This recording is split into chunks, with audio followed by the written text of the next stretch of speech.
પત્નીઓ નથી હું માર્ગ ભૂલ્યો, કે નથી મારા વેરીએ વરાયો, પણ એ મથુરા નગરીમાં જુગાર રમતો હતો.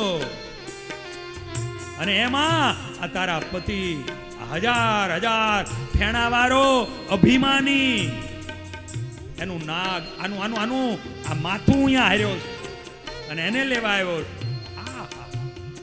અને તેથી એને કહ્યું તું, અરે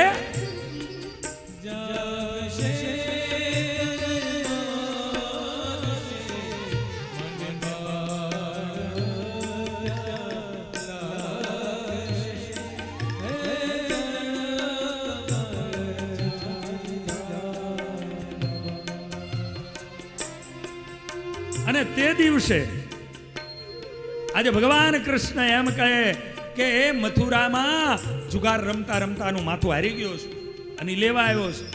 અને ઓલી ઊભી થઈ ગઈ બધી. આવો સુંદર બાળ, આ તારી ઉંમર, અને આ ઉંમરમાં તું આ રવાડે ચડી ગયો છે. એવું લાગે છે નાનપણમાં તારા મા બાપ મરી ગયા છે. કા તું અરખામણો હોઈશું તારા ઘરમાં. અને તે દી આને કીધું તું નહીં નહીં, એ તારી ભૂલ થાય છે. મારા મા બાપ પણ છે અને હું અરખામણો નથી. સાંભળી લે, મારી માતાએ બેઉને જન્મા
મારી માએ બેને જન્મ આપ્યા છે ને, એમાં તો હું નટવર નાનુડો છું.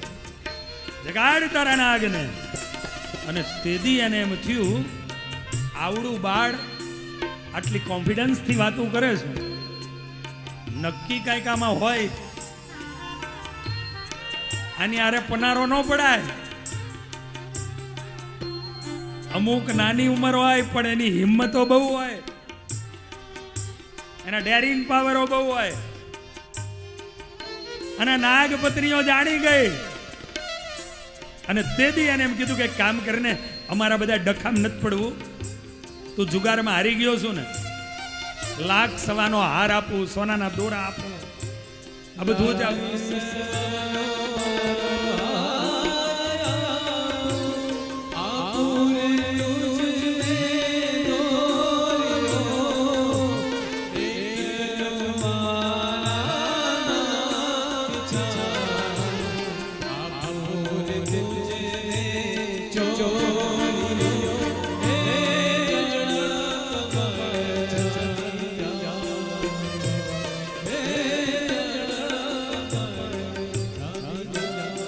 અને આજ એ જ સમય કહે છે કે ₹1,00,000 હાર આપું, ના સોનાના દોરા આપું, તું લઈ જા. જુગારમાં હાર્યો હોય તો બધું આપી દેજે, પણ અમારા ડખા નથી જોઈતા, તું લઈ જા.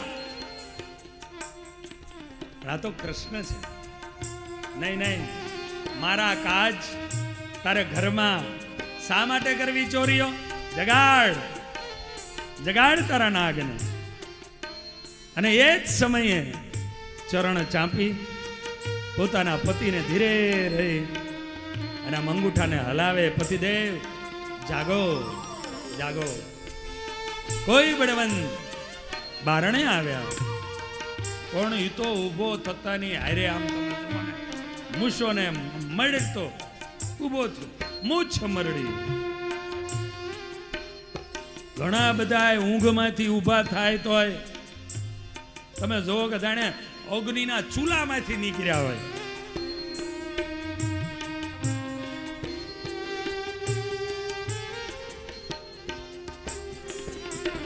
આજ આખી અહીંયા બન્યું એવું, ઊભો થયો પણ આ મૂછ ને મરડીને જ્યાં બાળને જોયો અને સીધો ઉપર પ્રહાર કર્યો. પણ ભગવાન કૃષ્ણ અને કાલિય નાગ બે બથંબથા આવ્યા, બે બથંબથા, બે બળિયા બાથે વરગિયા અને બે ફૂફાડા મારવા માંડ્યા. હાથીઓ આકાશમાં ગર્જના કરતો હોય અને એવી ભયંકર અવાજો થવા લાગ્યા. અને એ બે જ્યારે યુદ્ધ કરતા અને એ સમયે ભગવાન કૃષ્ણ આજ કાલિય અને એના પાસેથી છટકી અને એની શસ્ત્ર ફણાઓની ઉપર ચડી ગયા. અને ઠાકોરજી એના ફણા ઉપર ચડી અને નૃત્ય કરવા લાગ્યા, નટરાજ બન્યા. અને એ નૃત્યને કરતા કરતા ભગવાન પોતાની ચરણારવિંદ એના ફણાઓમાં, એના મસ્તકમાં મારે. પહેલો લોહીને વકવા લાગ્યો, વિષને વકવા લાગ્યો. ઓળખી ગઈ નાગપત્નીઓ, આ સામાન્ય બાળ નથી, પરમાત્મા છે, સાચા મોતી, સોના મોરો. આદિ લઈને આવી ઠાકોરજીને વધાવ્યા અને એ વધાવીને કીધું, મારા પતિને છોડો, મારા કંથને છોડો, મારા નાથને છોડો, મારા સ્વામીને છોડો, અમે તમારા શરણે છીએ. નૃત્યને કરતા ઠાકોરજી કહી રહ્યા છે, ઠાકોરજી કહી રહ્યા છે એક. અને આજે ઠાકોરજી એ કહે છે કે એને જીવિત રાખવું એક શરતે, આ કાલિયના ધરાને છોડીને વયું જવાનું, યમુનાના ધરાને છોડીને. ભગવાન નીચે ઉતર્યા, જવા તૈયાર થયા. જતા જતા અને એટલું કીધું તું, પ્રભુ પ્રભુ રમણદીપમાં હું જઈશ પણ મને ગરુડ મારી નાખશે. સાંભળજો આ કથા, મારે તમારે સાંભળવાની છે. રમણદીપમાં હું જઈશ, મને ગરુડ મારી નાખશે. અને તેથી ભગવાન કૃષ્ણએ કીધું તું નહીં, હવે તને ગરુડ નહીં મારે. કેમ? તારા મસ્તકમાં મારા ચરણની રેખાઓ પડી છે, કાળ પણ તારાથી દૂર વયો જશે. અને એટલા માટે હવે ગરુડ તને વંદન કરશે, તને મારશે નહીં.